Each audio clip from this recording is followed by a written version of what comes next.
everybody. Welcome to the latest installment of Plaid Stallion's Toy Ventures. Been a little distracted with shipping magazines, but I wanted to do a very quick episode and talk about a couple of gets I had during the shutdown that I held off because I wanted to talk about them in the magazine. Now that that's been released and the cat's out of the bag, I want to share a couple of monster knockoffs.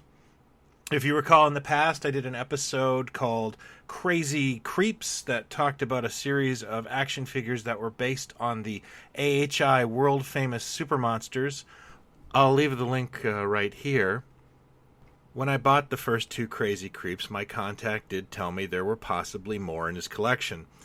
And apparently there were. I present to you yet another Krazy Kreep and a Midnight Monster that might look quite familiar.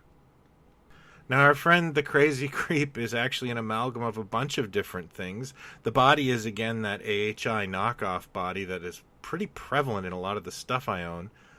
His head is the Tomland famous Monsters of Legend Morlock action figure, which was later repurposed for the Star Raiders line.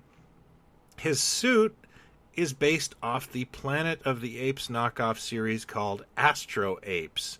It's not uncommon to see a whole bunch of factory seconds get made into a new action figure. Heck, it's half the theme of this channel.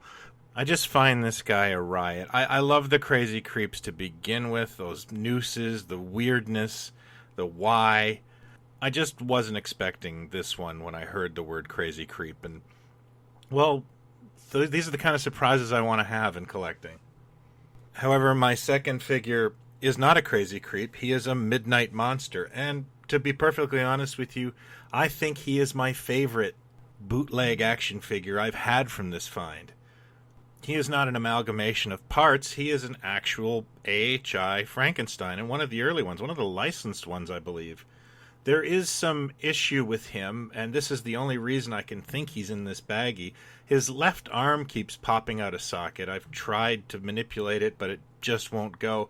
So my only conjecture is he's from a factory second or leftover, and they threw him in baggies and marketed them as monsters. And there must have been more than one, because I have heard there is one more Midnight Monster for me to claim.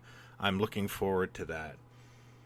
I'm, of course, a humongous Frankenstein fan. He is my number one monster, and that's why I put AHI Frankenstein on the cover of the magazine, Toy Ventures, that is based on this channel.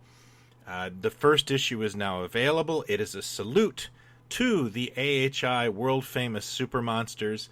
It is available at the link below. If you are a fan of this channel, please consider checking it out. I'm so happy that after 30 years of collecting, I'm still finding surprising things in this bootleg collection. I know one day it will come to an end, and I'll be sad that day because I really love getting those emails and the surprises in them. These are some of my favorite items that I've picked up over the years. So that's it for me this week. Sorry it's so short. I am a little preoccupied. I promise to come back this weekend with a new episode of Vintage Mego. I've got a big one planned. And then I've got a massive episode of Toy Ventures for next week to round out the summer. I think you're all going to enjoy it. If you want to talk more Mego knockoffs, hit me up in my Facebook group, Mego Knockoff HQ. This is what we do. It's straight discussion of vintage toys. Thank you as always for watching. If you're new to this, I hope you'll consider hitting like and subscribe. I do this every week. Until next time, have fun, be well, and talk toys, not other people.